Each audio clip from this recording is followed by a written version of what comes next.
فرمایا، جب تم حج کرنے کے لیے رحمت عالم صلی اللہ علیہ وسلم نے فرمایا، جب تم حج کرنے کے لیے بیت اللہ روانہ ہوتے ہو تو تمہاری اونٹنی کے ہر قدم پر تمہارے لیے اللہ تعالیٰ ایک نیکی لکھ دیتا ہے اور ایک گناہ معاف کر دیتا ہے۔ طواف کے بعد 2 رکعتیں پڑھتے ہوئے تمہیں اسماعیل علیہ السلام کی اولاد سے ایک غلام آزاد کرنے کے برابر ثواب ملتا ہے۔ صفا اور مروہ کی سعی کرنے پر 70 غلام آزاد کرنے کے برابر ثواب حاصل ہوتا ہے۔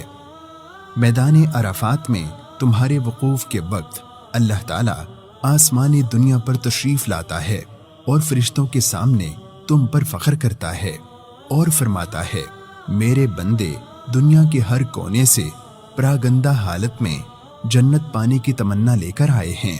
اگر ان کے گناہ ریت کے ذرات، بارش کے قطروں یا سمندر کی جھاگ کے برابر بھی ہوں تو میں نے انہیں بخش دیا۔ میرے بندو، میری بخشش کے ساتھ لوٹ جاؤ۔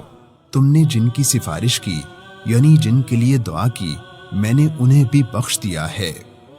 جب تم جمرات پر کنکریاں مارتے ہو تو تمہاری ہر کنکری ایک ہلاک کر دینے والے کبیرہ گناہ کا کفارہ بن جاتی ہے۔ تمہاری قربانی تمہارے رب کے پاس ذخیرہ ہو جاتی ہے۔